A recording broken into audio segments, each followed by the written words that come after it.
Disclaimer. The following is a true crime-style dramatization of pre-existing fictional media. The rights to said media belong to their respective rights holders, and any resemblance to persons living or dead not stated in the original media is merely coincidental, and honestly, would be pretty wild. Hello, and welcome back to Real Strange Tales, where we delve into the strange, violent, mysterious, and macabre tales that take place in our real world. I'm your host and narrator, Mike Howes, aka Slaughterhouse. And I am also your host, Cody McLaughlin, aka Slowly McGawkin. What? Like the Michael Myers guy, he stalked that girl. Not Slowly McStalkin then? No, that's too on the nose, and frankly, I didn't think of that. Oh, gotcha. See, it helps when you tell me what these things are ahead of time. You got something in mind for the next time we do a Chucky one then? No. Fair enough. You got a little while before then. So, what's old Mikey been up to these last, it was a big number. 40 years. Yeah, what's Mikey been up to these last 40 years? I'll tell you off the bat, not much where we start off. Just doing his old watching, waiting kind of thing, pissing off Dr. Lupus. Dr. Loomis. Isn't Dr. Lupus from Harry Potter? No, that's Lupin. He was a werewolf. Okay. Anyway, Loomis unfortunately passed away in 1995. Oh, that's a bummer. That dude sounded fun. Running around telling everyone that this crazy kid needs to get got. I want to be like that. We cover a little bit of what he was up to before his passing in our story today. Oh, very cool. But he was what, 21 in 1978. You're picking up again in 2018. So he is older. 61. Michael Myers is 61 in 2018. Okay, well, I'm not going to check to see if you're right, but fine. So is he just like limping around and telling these teenagers to slow down and respect their stabby elders? Actually, surprisingly, this instance is considerably more brutal than the 1978 incident. Several more casualties, much more brutal attacks, and way more personal motivations and backstories of the victims and survivors relevant to the story. Whoa. Sounds kind of heavy, honestly. So I do have some business to take care of before we get into it. What are you talking about? This episode is brought to you by Raid Shadow Legends. We didn't talk about this. Yeah, no, I'm kidding. But I would like to ask our viewers at the top of the show to like, subscribe, comment, all the fun, like, internet interactivity stuff, so we can keep bringing you these real strange tales and more content. All right, good call. You had me worried about the Raid Shadow Legends thing. Yeah, no, I don't have enough room on my phone for none of that. What do you have so much of on your phone? Let's get into it. I wouldn't ask you so many uncomfortable questions if you didn't set it up every time, just so you know, FYI. In the years since 1978, Michael Myers has remained on the grounds of Smith's Grove Sanitarium. While he remained there, his legend grew among the residents of Haddonfield, Illinois, under the care of Ranbir Sartain, a student of Dr. Loomis who took over after his passing. Sartain had an interest in preserving Michael to study, whereas after the 1978 rampage, Loomis said on record that the only course of action, since Michael was pure evil and could never be cured, would be to execute him, allow Loomis to personally confirm that his heart had stopped, and then let him watch as his body was cremated. Now that's a hater. Hey, the man dedicated his life to trying to heal this kid, realized there was nothing that could be done, then decided to dedicate the rest of his life to keeping him from hurting anyone else. What if he just sucks at being a doctor? I feel like they would have figured that out at some point in the 50 or so years that they had to monitor him. Still, though, he's a hater. A much better hater than a head doctor. Can't argue with that one. The 1978 case inspired much discussion among the true crime community and those with an interest in the macabre. When word got out that Michael was to be transferred to a more secure facility to live out the rest of his days, cutting off any contact with the outside world. This intrigue prompted a visit from two true crime podcasters on October 30th, 2018, for an interview with Michael hours before his transfer, due to the rampant underfunding of Smith's Grove in recent years, was to take place. Hey, we're in this one, just like the manatee one. Yeah, they can't seem to keep their noses out of this kind of stuff. That's why we don't travel. I thought it's because we were poor. Yeah, that too. And you have, like, road anxiety? Yeah. And you always complain about, like, missing your dogs when we're away from home for more than one day? Can we stop doing this? Yeah. So which one of these podcasters is me and which one is you? Because last time it was pretty clear who was who. Well, Because the one was afraid to travel, and so are you. and the other was a dickhead. Yeah, I get it. Well, in this case, it's a man and a woman podcast team. One of So us could be a woman. It's fine. that's true. Or we can both be. Nothing wrong with it. Yeah, but that's not the point of What kind of woman would you want to be? Podcasters Aaron Corey and Dana Haynes visited and attempted to secure an interview with Michael. But, like, the one thing everyone knows is that he doesn't talk. This is true, but a lot of people wanted to know why and thought they could coax him and, like, I don't know, like, trick him into talking or something. Actually, since we recorded the last episode, I've thought of something that might be kind of funny. What's that? What if, since he hasn't spoken since kindergarten or whatever, his voice actually hasn't changed since 1963? Like, he opens his mouth, and it's just this, give me back my mask, mister! So you think that's why he doesn't talk? Because he still has the voice of a child? No, I mean, his decision not to speak is independent, but since he didn't use his vocal cords, they didn't, grow? Tighten? Stretch? Whatever they do when you get older. Whatever you force them to do after you... The two were accompanied by guards as well as Dr. Sartain into a courtyard where the residents of Smith's Gross were led outside for their daily exercise. Placed inside a painted square and their cuffs chained to a central point of the square, keeping them from leaving its boundaries. Michael expectantly did not speak. In an attempt to get a rise out of him, Corey pulled out something he had to pull some strings to obtain. The mask Michael wore during the 1978 rampage. He obtained it? You can just obtain things if you have a podcast? Apparently this one had the influence to do so. It wasn't like small time like us. Oh, snap. I'm going to make some calls and see if I can't get that Chucky doll Why would you want the Chucky doll? to scare you with. Oh, I thought you were going to say, so you have someone your size to swap clothes with. I'm going to pull some strings and get that damn turn someone into a walrus kit, too. When Corey produced the mask, there wasn't a notable shift in Michael's demeanor. However, there was a notable shift in the air. The other residents began to panic, shout, and pull at their chains. The guard dogs began to bark. A sense of unease washed over everyone there. This called to mind an incident recounted by Dr. Loomis in 1982. Carl Serow, a patient of the doctor's that suffered from schizophrenia. They were making good progress on his condition until his room was moved closer to Michael's. He claimed that the dark thoughts were coming back considerably stronger, and Loomis began to note that he saw the same blackness in Serow's eyes that he saw in Michael's all those years ago. I'm starting to picture him as Mermaid Man, just running around, fucking up, calling everything evil! We're not done yet. Loomis was proven right when it was discovered that Serow had taken the lives of two guards and then his own. Loomis even said that toward the end of his life, he felt Michael's darkness attaching itself to him. Dude, are these people catching contact evil? Like contact drunk? Contact drunk is not a thing, man. Then explain why I get so giggly when other people are drinking. Because you go downstairs, get high, and come back up? Oh, that's pretty insightful. Failing to get a word or reaction out of Michael, Corey and Haynes got in their car and headed to their next hopeful interview subject, who resided in Haddonfield, Illinois. I don't know which survivor this is going to be, but no matter who it was, I wouldn't still live in Haddonfield. Where would you go? New Texas. Where the cannibal barbecue people live? Yeah, dude, they already had some scary stuff happen. What are the odds it's going to happen again? That's the way you want to look at it. Wait, did they turn back up?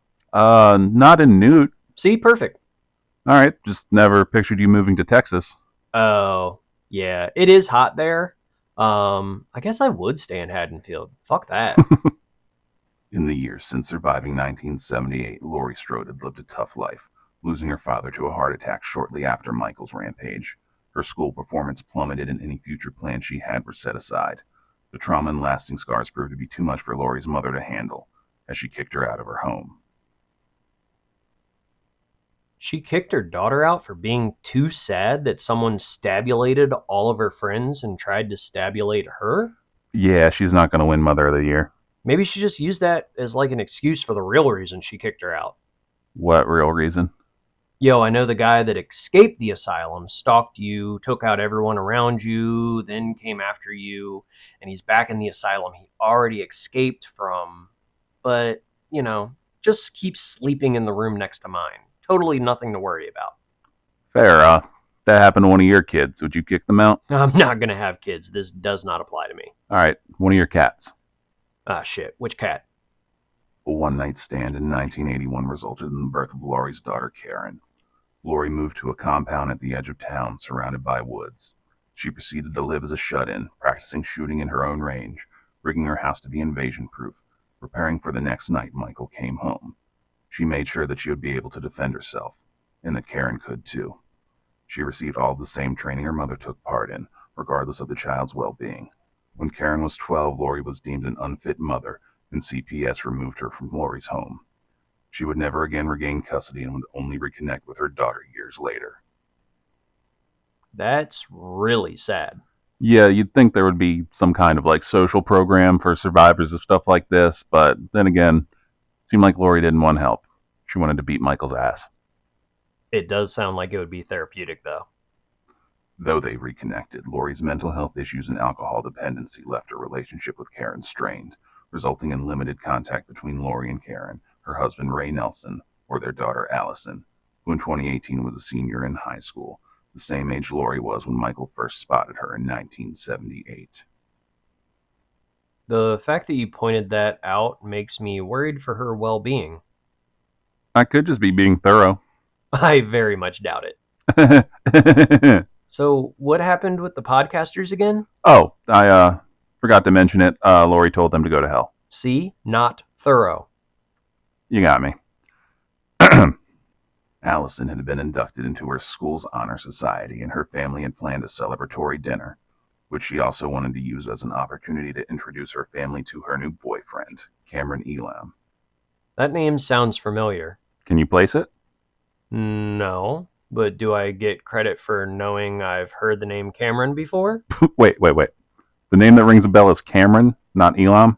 Yeah, why? He's Lonnie Elam's son. Lonnie sounds familiar too. The little boy that Michael walked toward on the sidewalk in 1978 before, changing course and going into the house. Oh, you're talking about Leftover Dog Boy's kid? Yeah.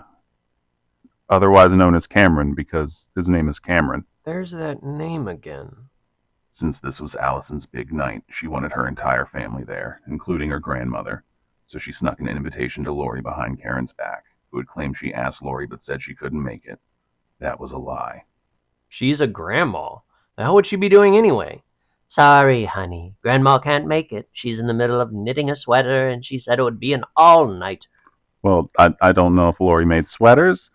I think Myers proofing her house was more her speed crafting wise. It could have been like a really cool fucking sweater with a bunch of needles in it. You don't know. It was a lie. Laurie wasn't actually busy. You don't need to guess what kind of death sweater she was knitting. She wasn't actually knitting a sweater. That's true, but I thought of another sweater. Are you going to do that thing where you tense up so hard that you bite the inside of your cheek until it starts bleeding if I don't let you say your other death sweater idea? He's nodding. Those of you listening, he's nodding. I think he's starting to bite down. Just say it. Hiding barbed wire in the collars and the cuffs.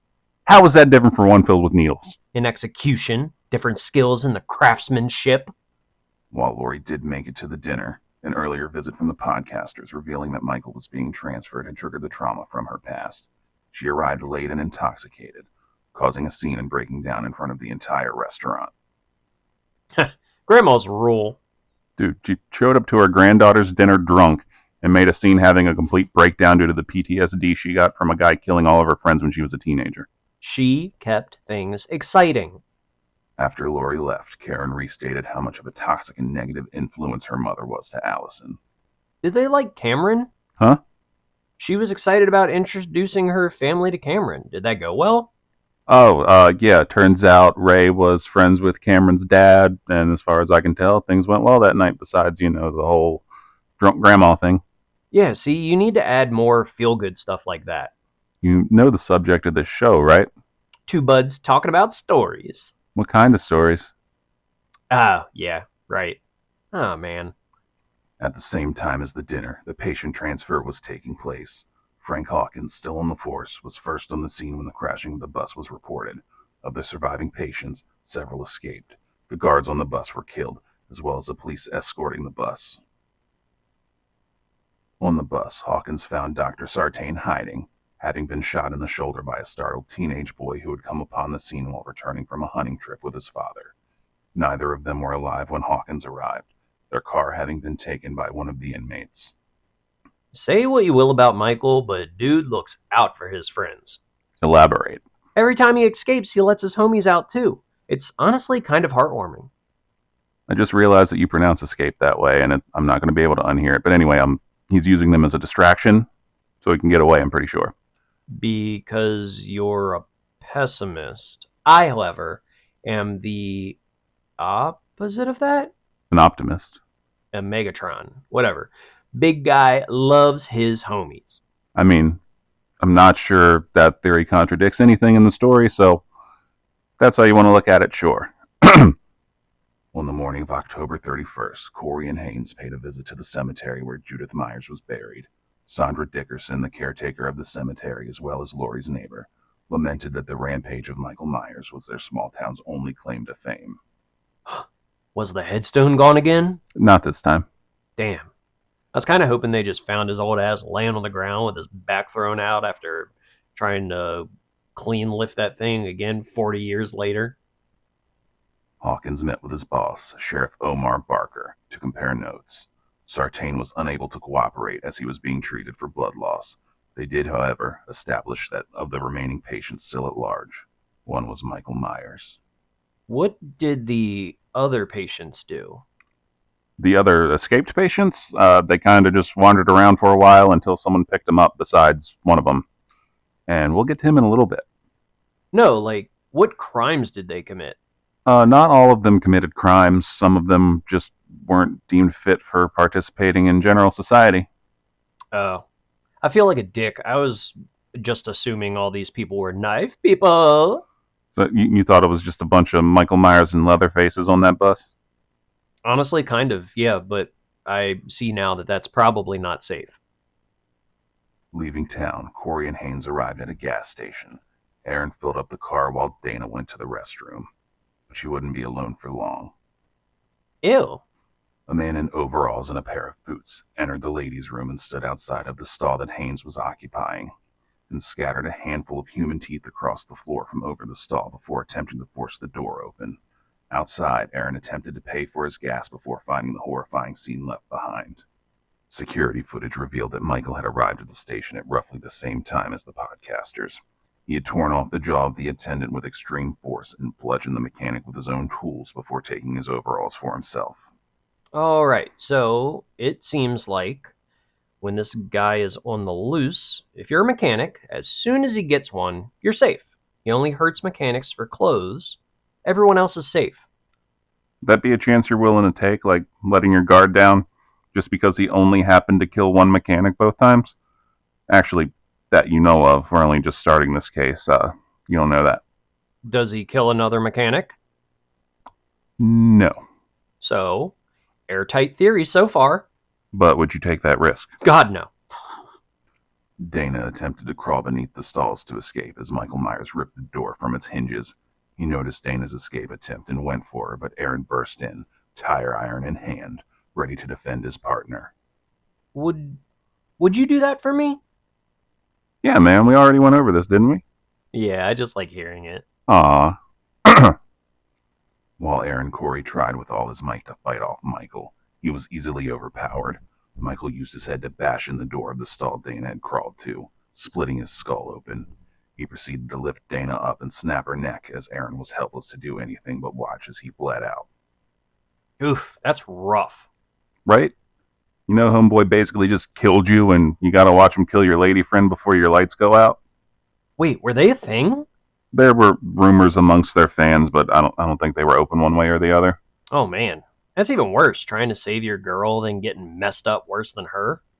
Like that time you tried to finish Sarah's spicy wings and threw up on your Jimmy Buffett shirt? Yeah, exactly like that. I miss that shirt.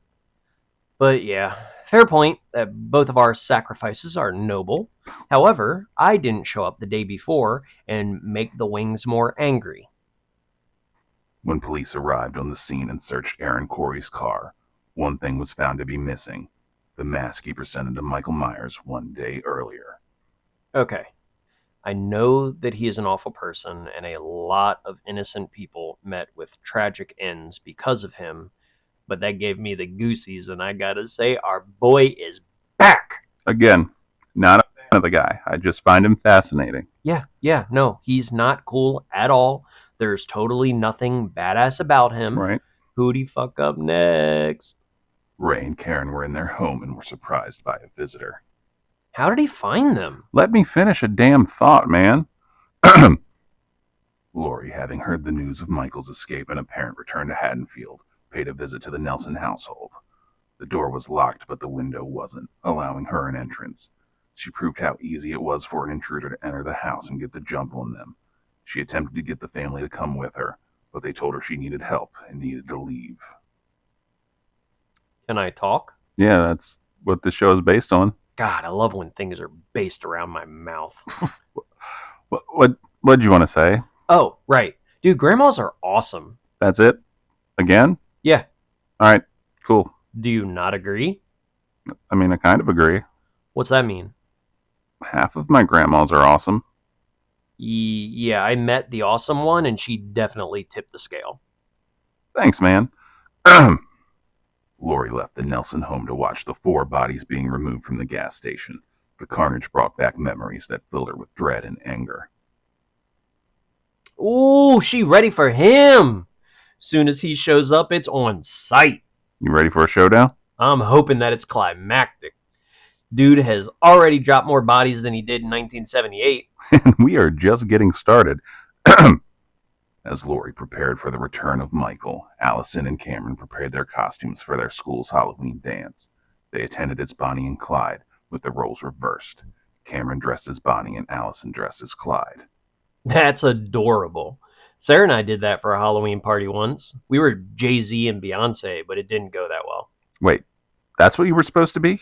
Yeah, dude, we didn't consider that she'd just be wearing jeans and a t-shirt, and I'd be dressed up like Beyonce from Austin Powers. It just looked like she didn't get the invite saying we had to wear a costume, and I just went crazy. Hey, it's another Mike Myers referenced on this show. I'm going to ask a question, and you can't make fun of me. No, this Michael Myers is not the one from Austin Powers. I figured since he'd need to speak in order to do Shrek. Carry on. That's what made you realize the idea was silly? That the stabby Michael Myers wouldn't have realistically been able to voice Shrek? Yeah, and he probably wouldn't have landed SNL either. The cold breeze sent a chill through the heart of Haddonfield's suburbs as the sun went down and the night he came home was upon them. Michael's first act was to raid the garage of a new mother named Gina Pancella. He found a hammer. He took it inside, where he would bludgeon Gina in her kitchen before finding a familiar tool, a kitchen knife that he swapped for the hammer. The baby was later found crying in its crib. So kids are too far for him. I can at least respect that. I mean, he already killed that teenage boy to take the car. At the bus crash, remember? Yeah, so maybe he just draws the line at babies. Yeah, but is it because he thinks it's wrong, or is it because it would be too easy? Ooh, I don't know. I feel like if it was my goal, I'd opt to take the easy way out. Not that I would, but you know what I mean. You just go after babies because it's easy? You know what? I'm not going to ask you to elaborate on this one. Michael proceeded through the streets, spotted by several trick-or-treaters that had no idea who he actually was until his arrival hit the news later that night. Same thing happened to me once. Man, what do you mean? Once when I was younger, I was at the Annapolis Mall, and someone told me Kevin Spacey was there earlier. I don't think that's the same thing at all. Yeah, I guess Michael Myers is less evil. Yeah, but these people passed him on the street, said, "Oh, that dude smells bad," and kept moving. You were in FYE 4 hours after the guy from A Bug's Life. Mike, he played the scariest part in a movie about bugs. Do you know how hard that is? Anyway, did Michael Myers smell bad? And imagine walking all day in heavy boots, thick overalls, and a 40-year-old rubber mask would do that to you. Michael's next target, Andrea Wagner, sat alone in her home on the phone with her friend Sally, who was informing her of the bus crash and escaped patients. She was quite taken aback by the news and began to lock her doors and close her windows. But it was too late. Michael had already entered her house. As Andrea drew the blinds closed, Michael approached from behind, grabbing her by the hair, slamming her face repeatedly into the chair in front of her, before driving the knife into the back of her neck and leaving her to be found by her loved ones. That's sad. She was being cautious too, just too late. At the Haddonfield High Halloween Hootenanny. Oh man. What? Say it again, in the voice. At the Haddonfield High Halloween Hootenanny. Okay, now do it in the Chill's voice. Dude, come on. Come on, man, please. Alright. Haddonfield High Halloween Hootenanny. You've made my day. Please continue. At the Haddonfield High Halloween Hootenanny, Allison made plans with her best friend Vicky and her boyfriend Dave over the phone. Vicky was stuck babysitting young Julian, and Dave would show up later. Unfortunately for Vicky, Julian's family lived on the same street as Gina Picella and Andrea Wagner. This man loves babysitters. Or he hates them? You think that's what his deal is? His sister was technically babysitting him when he first attacked her in 1963. I'm not a brain doctor, so I can't speak definitively, but 1,000% yes. That sounds pretty definitive. Oh, then maybe I am a brain doctor. Ladies and gentlemen listening, he is not a brain doctor, and the only pills he's allowed to sell you are the ones that turn into dinosaurs when they get wet. Yeah, and if I find dino pills, I'm not giving them out. As the Halloween dance raged on, the booze that Cameron had snuck in with his best friend, Oscar Berlucci, began to take a hold on the young man. Allison had caught him kissing a classmate named Kimberly Hart. Hey, yo, Tommy Oliver gonna mess him up. Yeah, I noticed that she had the same name as the Power Ranger, too. In the resulting argument, Cameron had taken Allison's phone and dropped it into a bowl of room temperature nacho cheese, preventing her family from reaching her. Room temperature nacho cheese? You caught me cheating, so I'm gonna break your shit. I didn't date much in high school, but dudes seemed unreasonable as hell back then. Room temperature nacho cheese. Most of them are still like that, but the nacho cheese is a new one. Laurie drove up and down the streets attempting to find Michael before he could find her or any other innocent victim. I hope she fucks him up so these 40 years didn't go to waste. But could you imagine if she walked up to him and he spoke for the first time in like 60 years and he was just like, "Do I know you?" That's what spurs him to finally speak. He just hasn't been confused enough yet. Yeah, it would be great. After putting Julian to bed, Vicky and Dave began to do what teenagers do.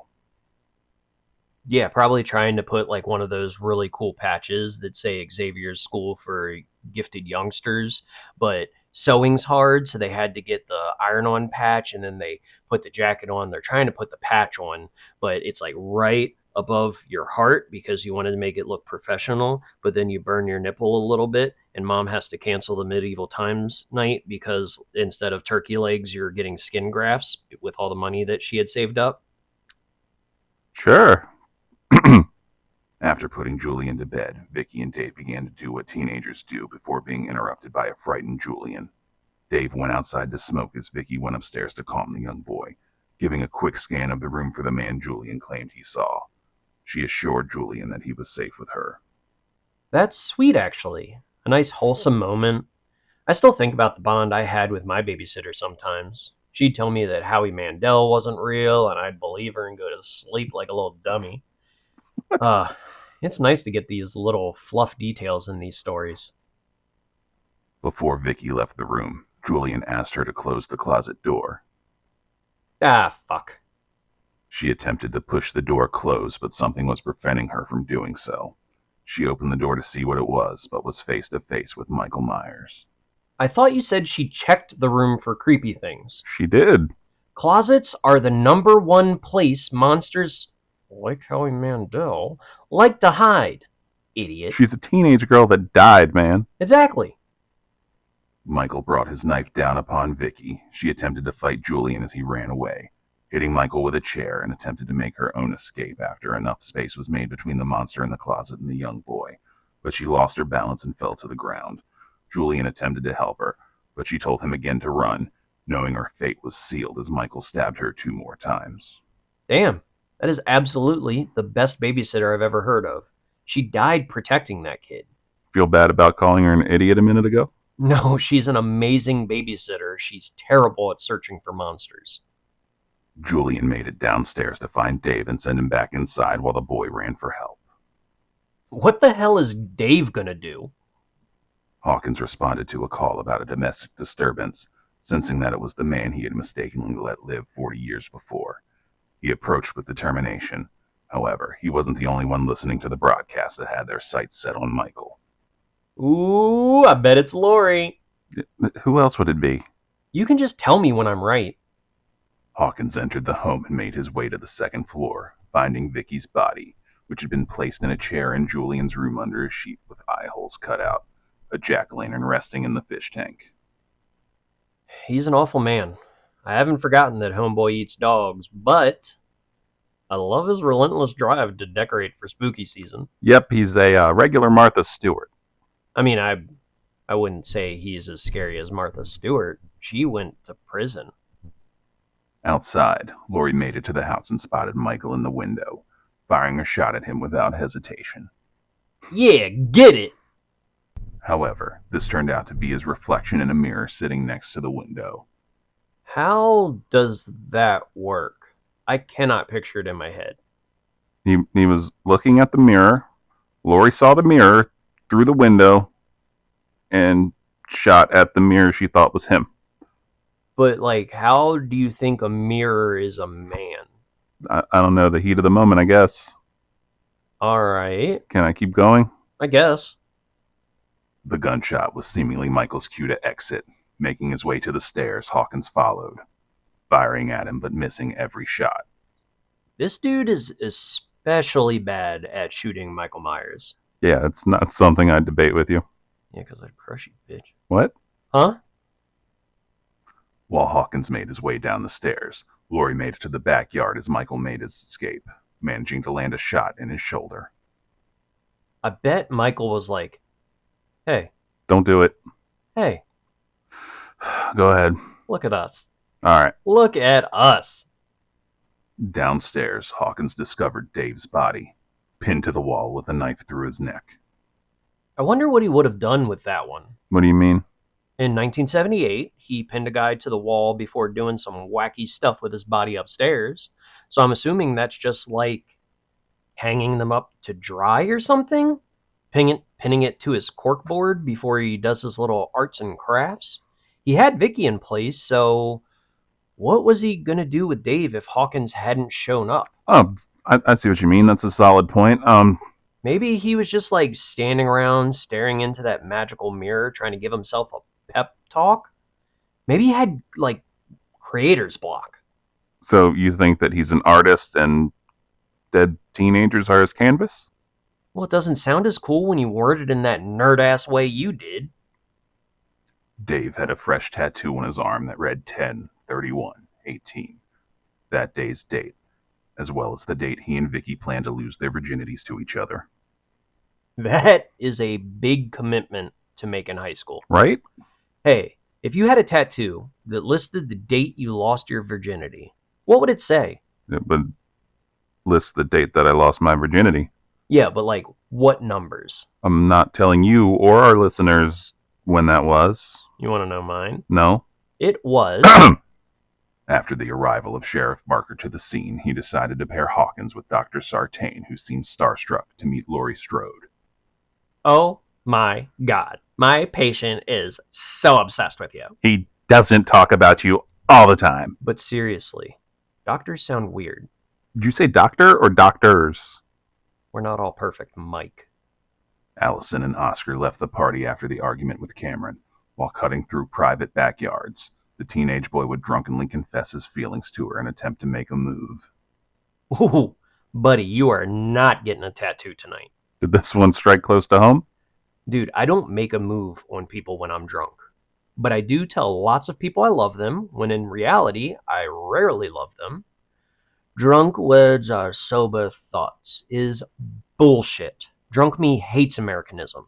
Sober me doesn't even know what Americanism is. I actually looked this up last time you were drunk, and I think it's just like a phrase or a word that's part of the American version of the English language. See? Drunk me will tell you for days that he hates Americanism, but in reality, the definition is so bland that I already forgot what it was. Allison left Oscar behind due to the frustration of the Cameron incident and another guy trying to pile his feelings upon her. After making it little more than a block away, she heard Oscar screaming. She went back to check on him, only to find the body of her friend stuck to a gate, his head impaled on one of the bars. Behind him, she saw Michael approaching. She ran to a nearby house that let her in and called the cops. Oh man, poor Oscar. Could you imagine getting up to the pearly gates while you're still drunk and the dude at the podium or checklist or whatever is just like, why are you trying to kiss people? And you can't find the right words because you're a drunk angel forever? No, I can't imagine that.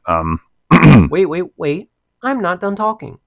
About the drunk angel? No, I just want to say people say that this generation sucks or nobody cares about anybody or whatever. But I'd like to point out that when her grandmother was running around banging on doors, nobody cared. Modern day teenage girl bangs on the door, opens right up. Solid point. It's reassuring, but some other non-Michael people are about to do some shitty things. Allison was informed that her parents had been escorted by police to Laurie's compound. Allison was placed with Hawkins and Sartain to be taken to the compound. Laurie greeted Karen and Ray, offering them guns and showing them the secret bunker under her kitchen island. It's supposed to be a secret, Mike. My sincerest apologies to the Strode family for my lack of foresight. Hawkins had Sartain in the passenger seat and Allison in the back of his squad car, taking the traumatized teenager to her family. Upon turning a corner, he spotted him, the shape that had been haunting him for 4 decades, walking down the street, bloody knife in hand. Oh shit. Moment of truth. Don't let us down, hockey boy. Without hesitation and despite the protests of Sartain, Frank Hawkins laid on the gas, striking Michael and sending him flying backward. Fuck yes, that's my boy! Dr. Sartain rushed from the car and checked Michael's pulse, declaring him dead. Sucks for you, Dr. Science Bitch. Hawkins pulled out his gun and aimed it at Michael's face, knowing that he's appeared dead before. And Hawkins didn't want to take any risks. God, that has to be so relieving. I'm happy for him to have that hanging over your head for so long. Finally getting that redemption and, you're shaking your head again. Sartain pulled out a pen he'd had on his person that hid a button-release scalpel that he engaged and used to plunge into Hawkins' throat before dragging Michael's body to the back seat, trapping Allison next to the madman that had been chasing her, all the while wearing Michael's mask before throwing it into the back with Allison, pulling off and running over Hawkins' legs as he made his way back to the road. No, man. Don't fuck around. For real? For real? Hawkins almost redeemed himself. That's a bummer. He will be missed. What was that? What was what? The little, I was clearing my throat. I'm watching you. Sartain's carefully maintained mask of sanity had finally slipped, the full extent of his obsession with Michael Myers and Laurie Strode on display. It was during this display that Allison realized Michael was still breathing. I assumed he was still breathing. Why'd you assume that? This dude is always still breathing. I bet if you cut his head off, he'd still find a way to come back. That might be a bit too extreme to come back from, but homeboy is resilient. Oof, my throat. Might need a little H2O. Sartain used his captive audience to state his hypothesis that Michael was just too fascinating to kill, and his goal was to see what would happen when he reunited the madman with Laurie after all these years, hoping that would be the thing that would finally stir his obsession to speak for the first time in his adult life. I know people that talk all the time. Hell, if I'm that eager to hear someone talk, I'll just give you a Jack and Coke and ask you about Luigi's Mansion 3. Oh, dude, it is the best looking Switch game. Plus, it's my go-to when people say they're looking for multiplayer Switch games. I'm like, yo, it's underappreciated, but hop on Scare Scraper with me. Hey, bud. We're talking about the jumpsuit guy? Ah, shit. Right.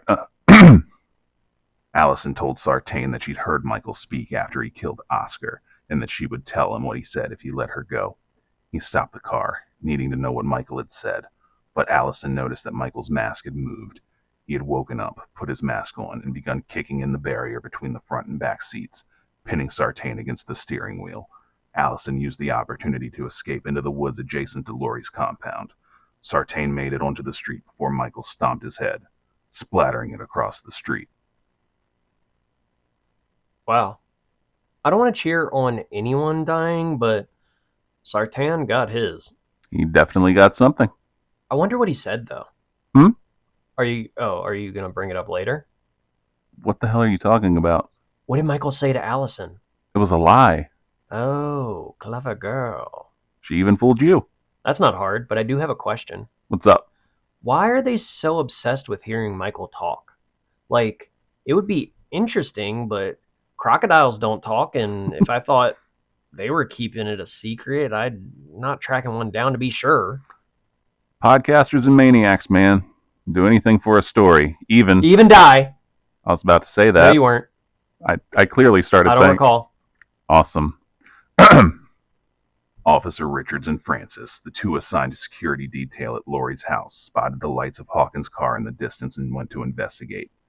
The car shortly returned to the property to be greeted by Ray, hoping for news on his daughter, but found Officer Richards in the driver's seat, Sartain's scalpel pen lodged into the top of his head. In his lap sat the head of his partner, his face and skull carved into a jack-o'-lantern pattern, his flashlight shoved into the base of his neck, illuminating the inside like a morbid decoration. God damn. Brutal as hell. Absolutely not what I thought you were going to say when you said his partner had his head in his lap, though. But I already established that Richards was dead before I mentioned Francis' head in his lap. Okay, and you said we weren't going to kink shame on this show. I'm not. I'm Cody shaming. Why would he be? You know what? This isn't appropriate. So they were fooling around. Hey, eat 6 dicks. While Ray jolted back in terror, he was too distracted to notice Michael approaching behind him and choking him to death.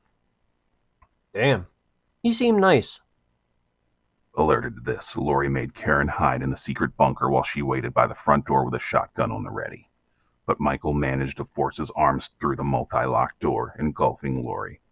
She managed to fire off a shot that took off Michael's left pinky and ring finger, causing him to retreat. Oh, he's doing his recharge thing. His recharge thing? Yeah, when he gets hurt, he goes away for a minute, and then he comes back like nothing happened. Did he grow the fingers back? No, I don't think it's spoiling anything to say that Michael Myers does not grow his fingers back. Okay, that's fair, but let me ask you something. What came out when those fingers were blown off? What? It's a simple question, man. What came out when those fingers were blown off? Blood? Damn it! Did you think I was about to spring on you that he was a robot? Yeah. Laurie scrambled to activate the floodlight she had mounted on her roof, bathing the property in light and drowning out any of Michael's potential hiding places before returning to Karen. Oh, bitch, she got you now. Laurie again left Karen in the bunker upon hearing Michael re-enter the house. Laurie went upstairs and started searching for him, clearing rooms and sealing them shut with large metal shutters. Oh. So much for eliminating his potential hiding spaces, I guess. She followed the trail of completely human, non-robot blood upstairs. Oh, come on. You can't make fun of me in the narrations, too. Laurie found Ray posed in a closet in a similar manner to Linda 40 years earlier. Michael lunged at her from the darkness. Laurie pulled out a knife, but Michael stabbed her with it and threw her from the balcony.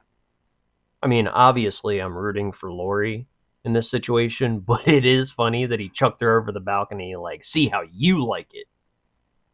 It was at this point Allison made her way to the house and entered. Michael watched Laurie from below and heard Allison's entry. Laurie used the opportunity to pull her own disappearing act. Oh, that's an even cooler see how you like it. Pulling that David Blaine bamboozle. Karen managed to pull Allison into the bunker and close the kitchen island cover before Michael reached them. He started to move it side to side, slowly yanking it out of the floor with brute force. He saw Karen below, holding the rifle she trained with as a child, and moved out of the path of the gun. Karen pleaded for Lori to come help as she wasn't capable of shooting him herself, causing Michael to re-emerge at the top of the stairs. Damn. Is Child Protective Services to blame? If they had let Karen train, she could have brained Michael then and there. Sucks for her and her daughter. Then Karen let loose a simple "gotcha" and fired a shot into his cheek. Oh. Oh, hell yeah. You get it, Karen. Lori took the opening to emerge and attack Michael, knocking him down the stairs into the basement. As Karen and Allison made their way up to the top, Michael gripped Karen's leg. Allison used Michael's own knife to stab him until he let go. Do you think he comprehends the concept of insults? Like, aha, got you with your own knife. Is, aha, got you with your own knife, an insult or like a statement? I don't know. Forget what I said. Do you think he was all like, ah, that's my knife, this sucks? Oh, no doubt. Lori then revealed her final trap. The three women pulled the lever that activated a cage over the basement entrance, and then activated the gas lines throughout the house that were set to ignite the entirety of the dwelling. You said she was ready, but she was capital READY ready. Yeah, she was prepared to torch her whole house and everything she owned. I'd at least need an escape plan for my Switch. I think they call that a carrying case. And wait, what about your cats? Oh no, my babies! The women watched Michael calmly stare up at them as he began to burn, and they made their escape, waving down a passing truck and piling into the bed of it. The three women relaxed at last, knowing that the ordeal was finally over. They had lost Ray and numerous friends and neighbors, but the nightmare had ended, or so they'd thought as the flashing lights and sirens of the brigade of fire engines headed toward Lori's compound. Damn. 40 years of planning and you're foiled by a, I guess, timely response from emergency services? You're going to feel bad about joking about them in a minute. While the firefighters gathered and attempted to extinguish the roaring fire, a group of them burst inside searching for survivors. Unfortunately for Tom Bentley, he found one. Unfortunately, dude, that's a good thing. Unless it was Michael. Surprise!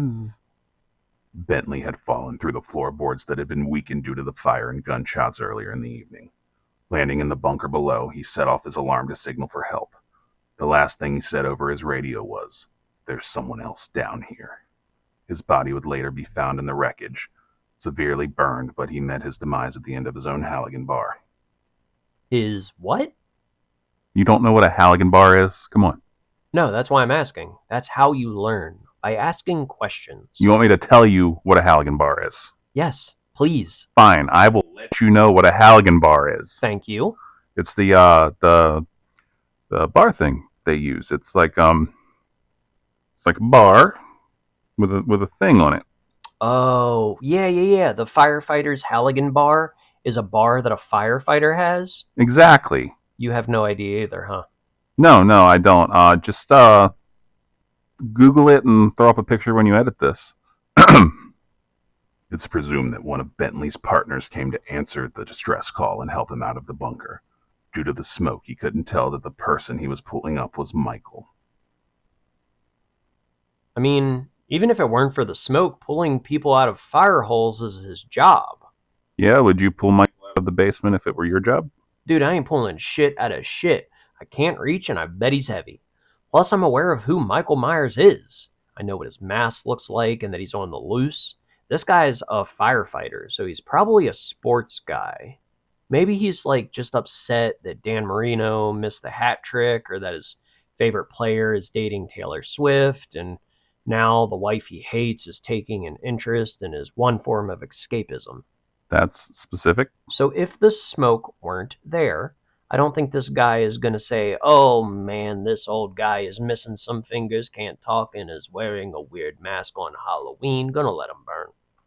I have no idea where that fireman is supposed to be from, but there, if the smoke cleared, he'd see Michael standing over his buddy who just had his head bashed in, so... Yeah, there is that. He probably wouldn't be down with that. But to be fair, got our first Taylor Swift reference on the show.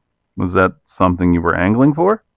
No. Not really. Unless you Swifties want to subscribe. In which case, we're big fans of the old Tizzle Swizz. Blank space!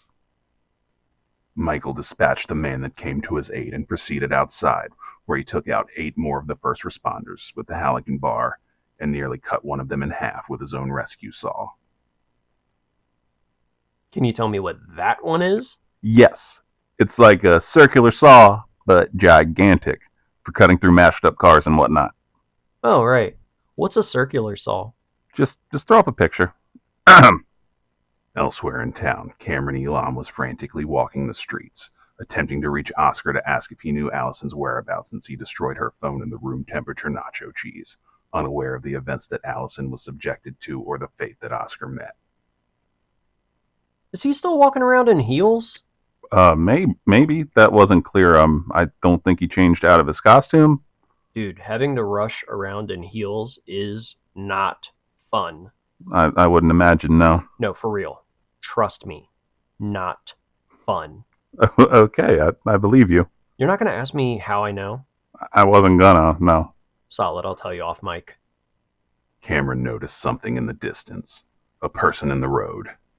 It was Hawkins, still clinging to life. He called for help and attended to the injured officer. Hawky boy! Oh, can't keep him down. I mean, his legs did get smashed, so at this point he might not have a choice. But still, he's gotta shoot Michael Myers in the face. Hawkins, despite the blood spilling from his throat, was still declaring that Michael must die. Ooh, that's the spirit. If I had blood shooting out of my throat, I'd just be holding my breath. I'm gonna regret this, but why, Cody? Okay, that's kind of a silly question. So the air won't push more blood out? I need my blood, Mike. You you think the reason people bleed when their throats get cut is because they're trying to talk and the air is pushing the blood out? Yeah, think about it. Once they die, the bleeding stops. Because all of the blood fell out. You're not understanding me here, bud. I am understanding what you're saying, just not how your brain is establishing that as something that's just dead people factual. don't talk. Dead people don't talk, Mike. Dead people also don't bleed. All right, you convinced me. Thanks for being open-minded. Wait, was that a sarcasm? In a Haddonfield tavern known as Mick's Bar, several of the town's residents were in attendance for the annual costume party and talent show. I wish bars in our hometown did stuff like this. They do. What? As you stated before, on Halloween, you're usually asleep by 7 o'clock. And aside from that, you hate bars and people from our hometown. And what do you think bars in our hometown would be full of? Cheap beer. Yeah, but I meant people from our hometown. Oh. Yeah, never mind. Attending this party were 6 people who hold significance to the rest of the story ahead. So at this point, it has to be after midnight, right? Something like that. I thought Halloween murders were his thing. Like sometimes the day before because if he needs a ride or something. But it's November. Dude should just roll out, right? I'm not sure if he has a thing for Halloween, but he always has the opportunity to escape on Halloween. Maybe it's a convenience thing. But he's always leaving jack-o'-lanterns places. Okay, that's fair. He is fond of decorating. Maybe he's operating on West Coast time. The 6 notable individuals included a couple, Marcus Wilson, a nurse, and Vanessa Wilson, a doctor, wearing costumes of the opposite's profession. Was that like a TikTok trend or whatever in 2018? Swapping costumes with your significant other? Yeah, seems to be going around. When I tried swapping costumes with Sarah, all she told me was, Cody, my family is here, and she still needs to get the deposit back on that bridesmaid dress, so don't eat those mozzarella sticks. This occurred shortly before 7 o'clock, didn't it? Yeah, we're talking 6:30 or later. Also in the bar were 4 individuals who meet every year to commemorate the events they survived 40 years earlier. Lindsay Wallace, Lonnie Elam, Marion Chambers, and Tommy Doyle. Oh, I know some of those names. You should know all of them. They all had an encounter with Michael, then over the years kept in touch and came together every Halloween to remember those they lost and the narrow escapes they made.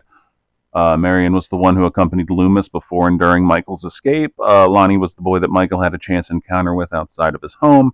And Tommy and Lindsay were the kids Lori was babysitting. Lori was only babysitting one of them. The other got pawned off on her. I remember that shit, Annie. True, true. I'm glad you mentioned that Lonnie is Cameron's dad again because I was absolutely picturing them as kids still before you did. I know, buddy. Tommy gave a speech about the Haddonfield boogeyman, the man in the white mask. He toasted to the survivors and the victims to close out the talent show. He gave a speech about escaping jumpsuit guy in a talent show? Yeah, That's not a big talent. I mean, I can tell stories.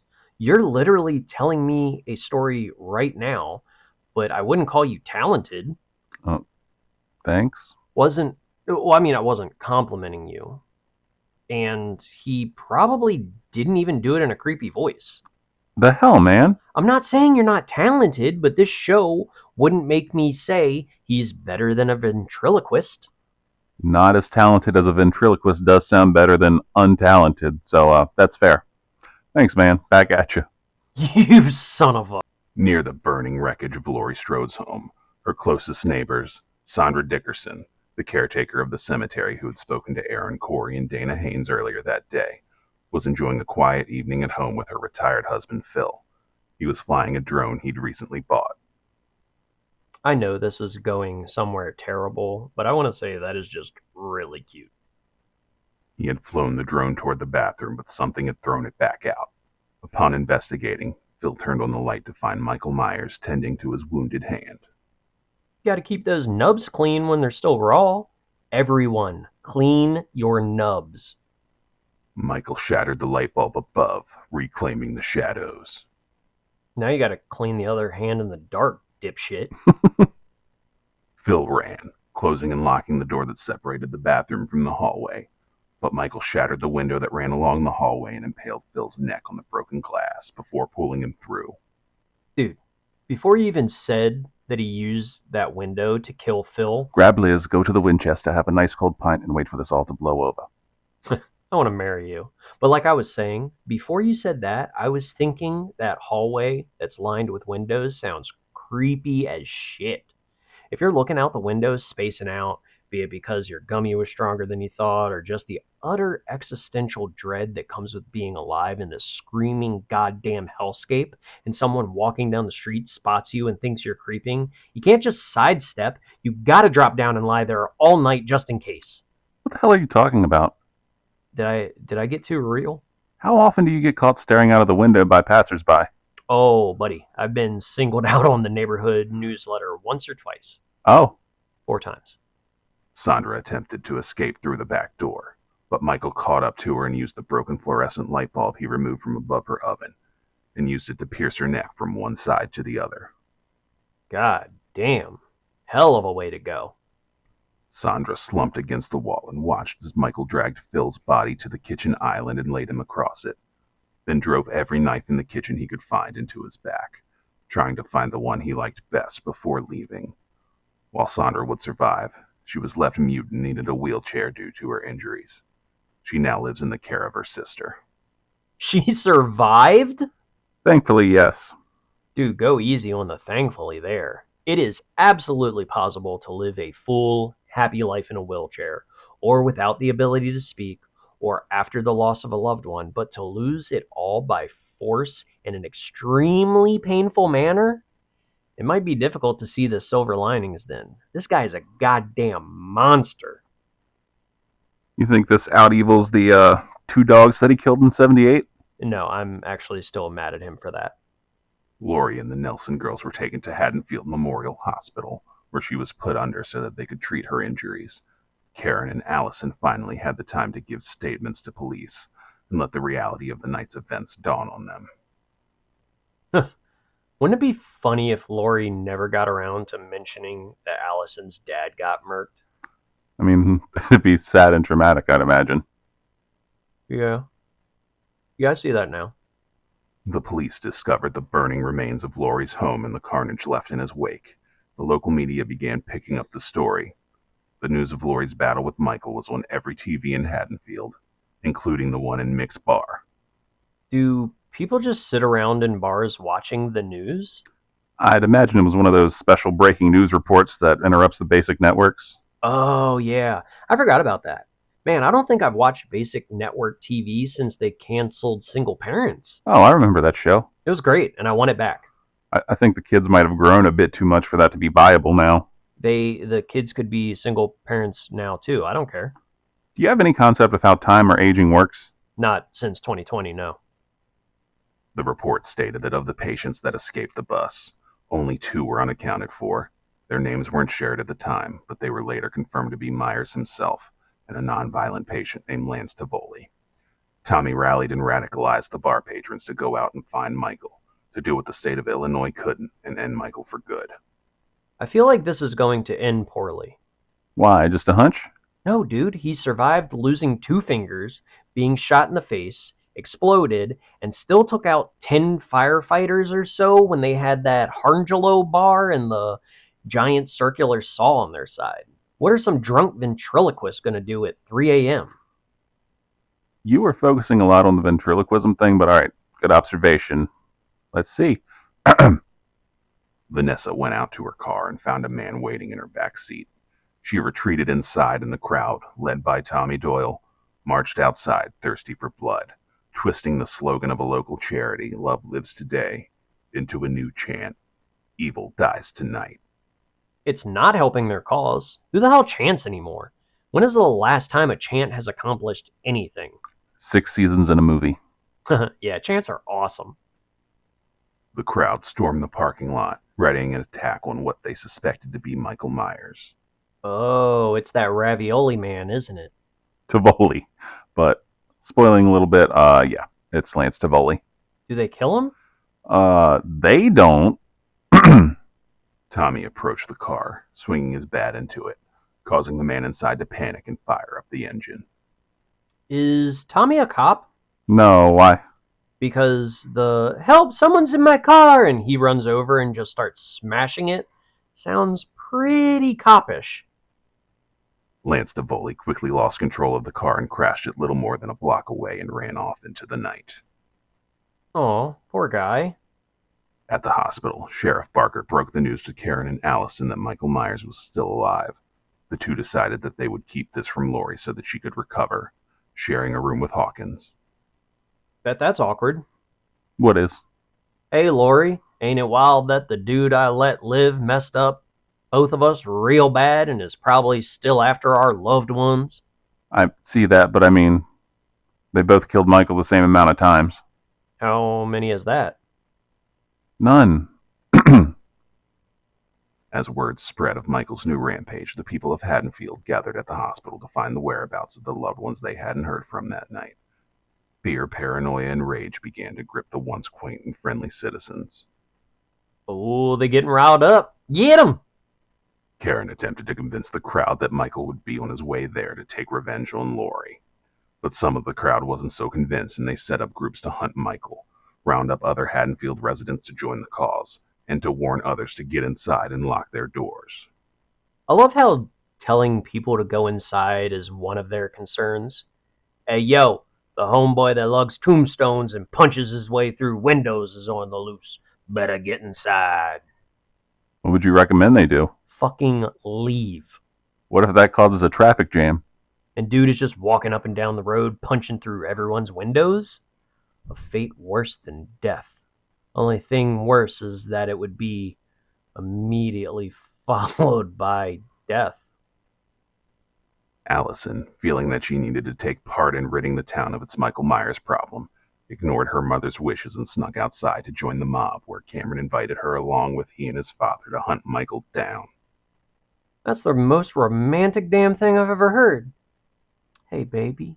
Sorry I was macking on that Power Ranger, but can I make it up to you? Want to join a lynch mob with me and my dad? What's the second most romantic thing you've ever heard? What?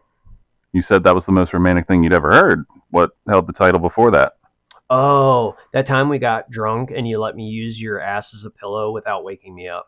All right. One, I thought you were my dog until the sun came up, and two, it's not what I was expecting you to say. It meant a lot. So not like something involving your fiance? No, why? Lindsay Wallace formed a group to warn people of the imminent danger.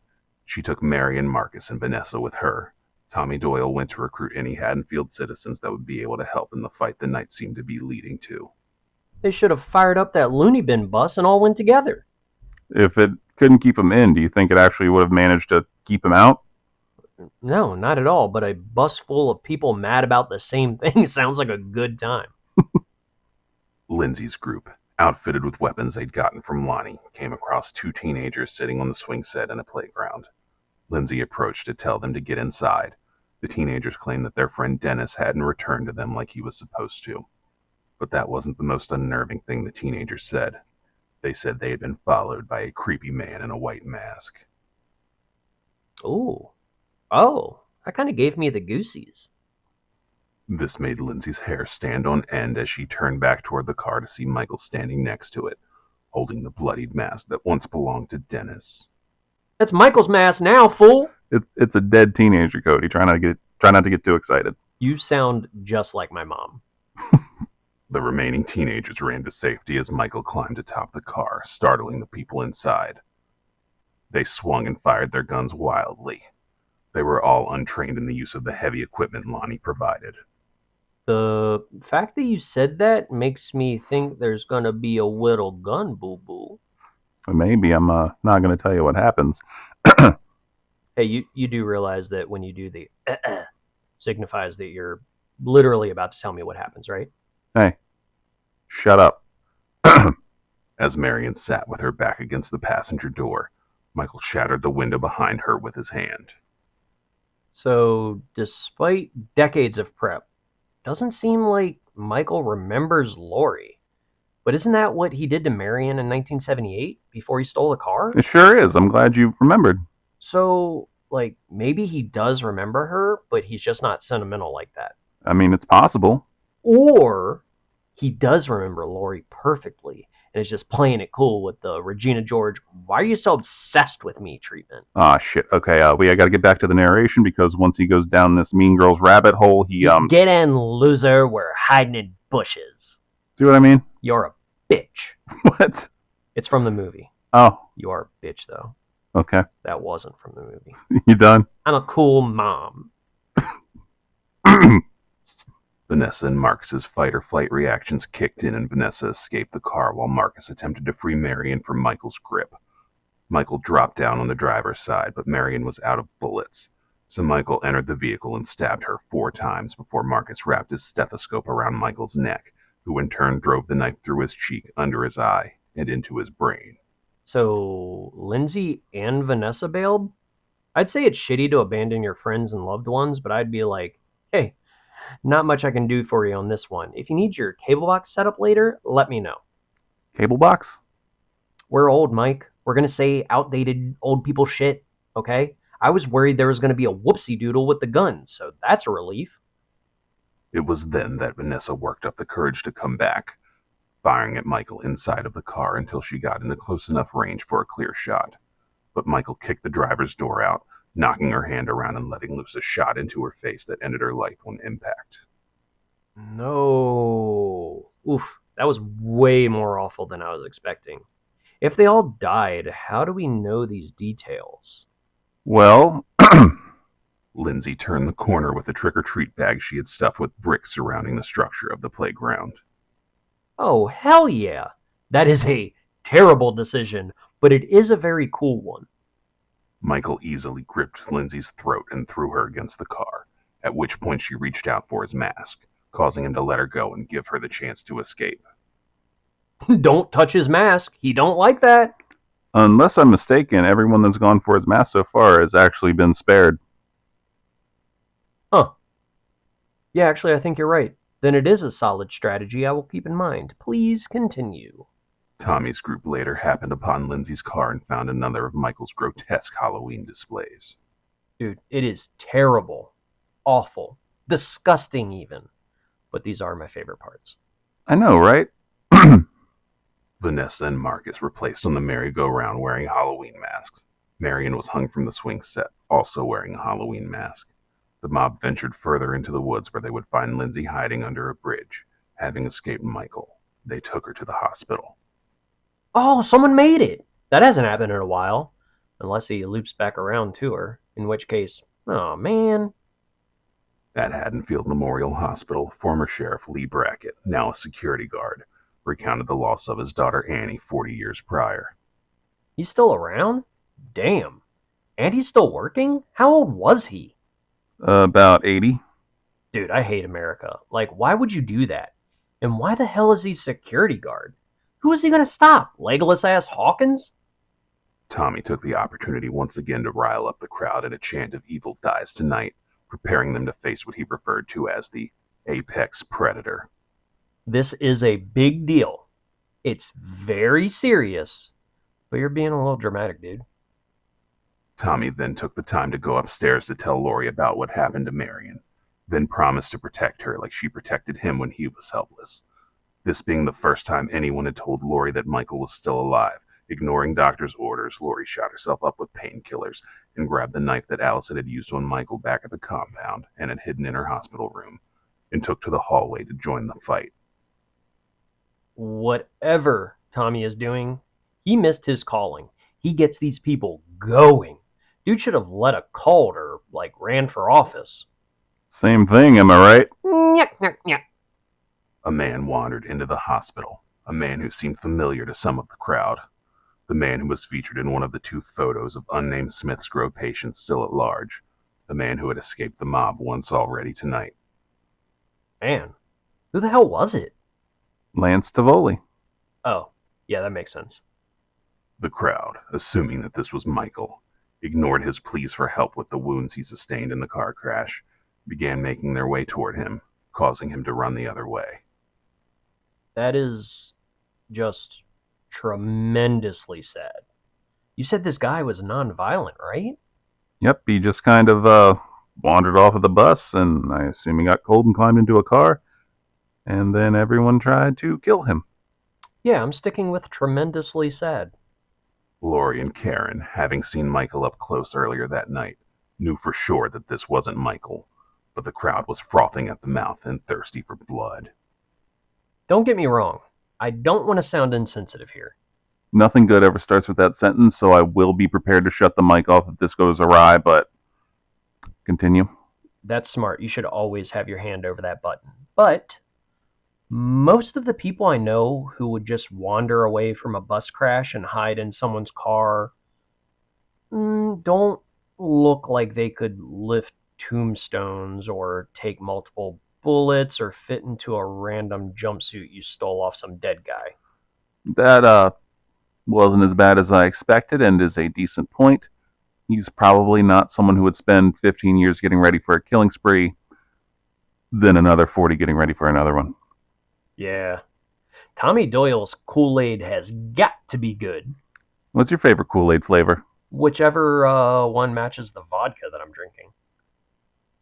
While attempting to control the crowd, Lori tore open one of the wounds she'd received earlier in the night and had to return to her room as Karen tried to protect Tivoli, blocking both entrances to a hallway so that the crowd couldn't get to him.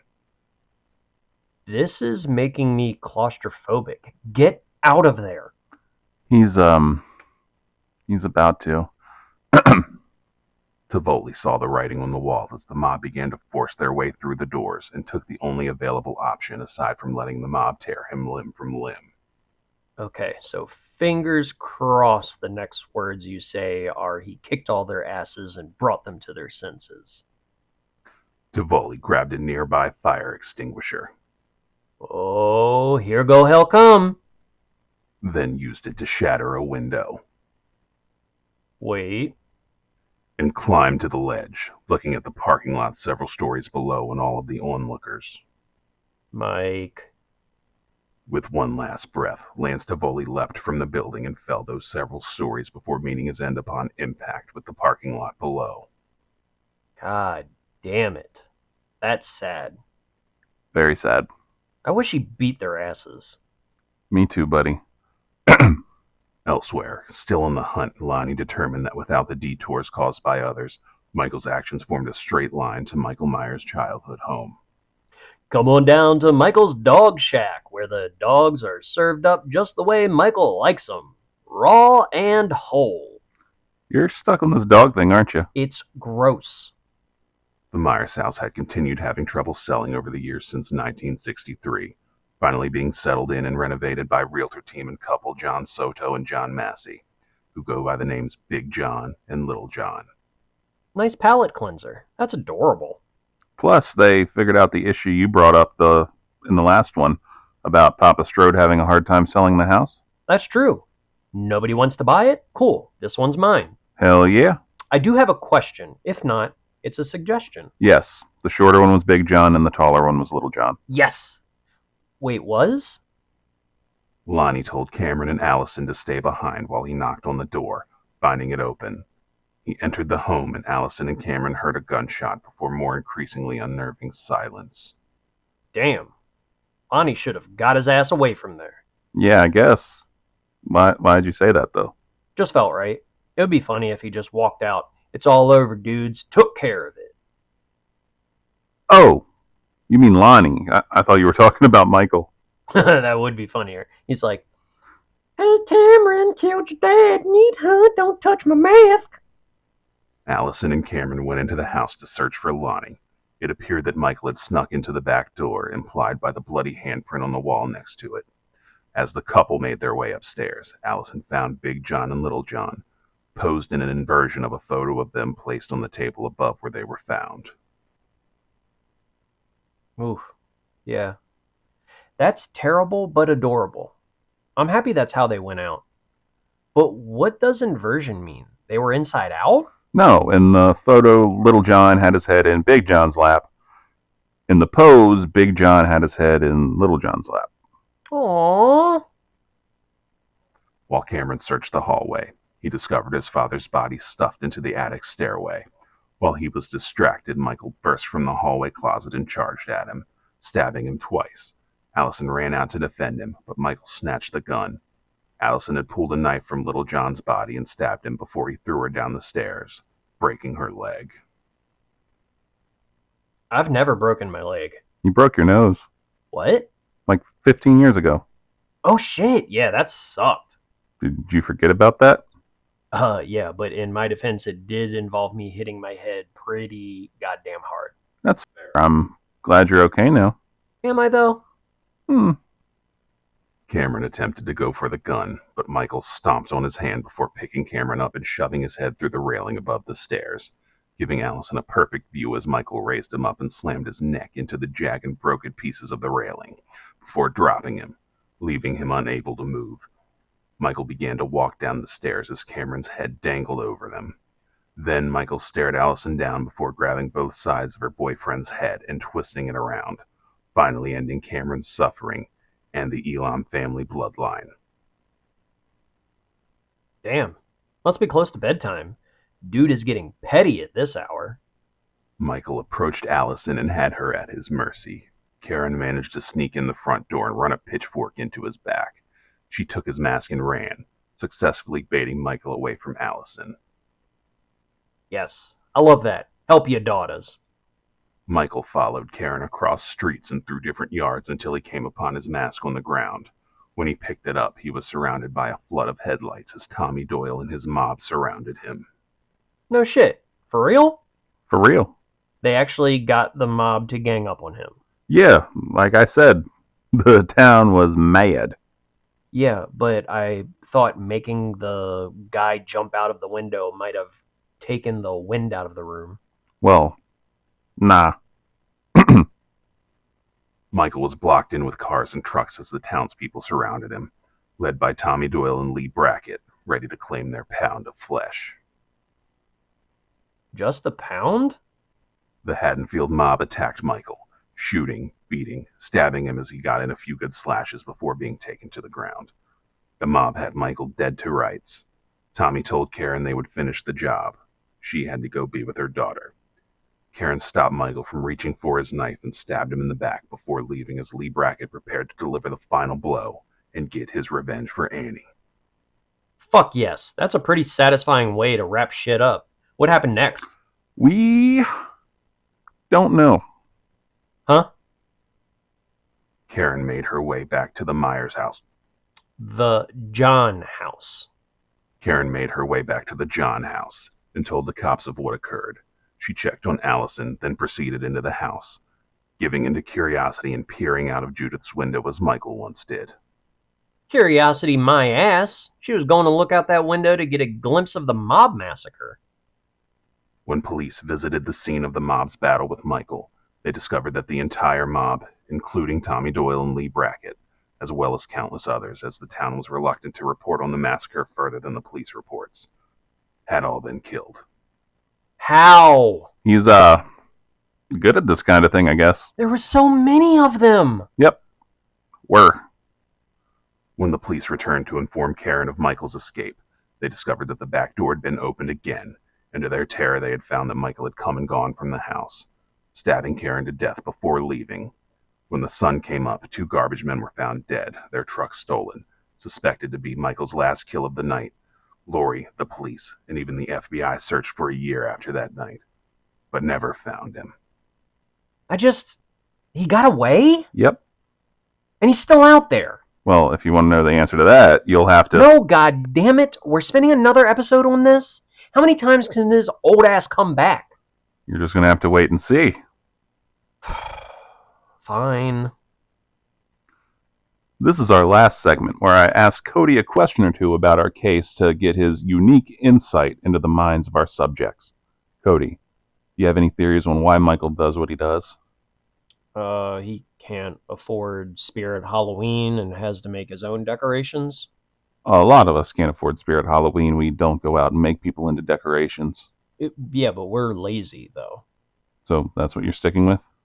Yeah, because I really don't... Dude, it is hard to get a beat on this guy. That's what fascinates me about it. He's so unknowable. Is he mad? You don't know. Is he curious? You don't know. Does he think this is hilarious? You don't know. He's a walking question mark, kind of like someone else we're going to cover soon, but in a different way. Is he literally shaped like a question mark? No. Then what's his deal?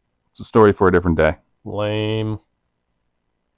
Alright, I got another question. What's the significance of the window in Judith's room? Oh, you see, Mike, windows allow you to see outside without being exposed to the elements. But why does everyone seem so fascinated with the window? Michael apparently stared at it a lot as a kid and walked back to his house to give it a last look before disappearing into the night. Plus, 2 people were so enamored with it that they were distracted enough to get ambushed while staring at it. Huh.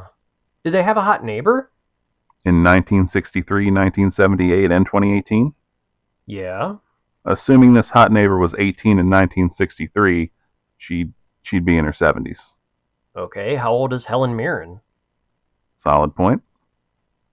So, yeah, the hot neighbor thing, or I don't know, maybe it's a breathtaking view of the city, one that makes you want to stab it? You think that's it? The window just offered an interesting look at Haddonfield? I don't know. I have never thought this long or hard about windows, but now I feel like I'm going to. Well, alright. Join us next time on Real Strange Tales, where we'll make one last visit to Haddonfield and delve a bit deeper into Cody's findings when it comes to windows. God, I'm going to need to buy a notebook. But for real, everyone, this was a long one. My whole ass is asleep, inside and out. Ew. Everyone, do all the fun YouTube stuff, like, subscribe, leave a comment telling us what cases you'd like us to cover, or how much more handsome than Mike I am, and keep it real. Thanks for joining us, everyone.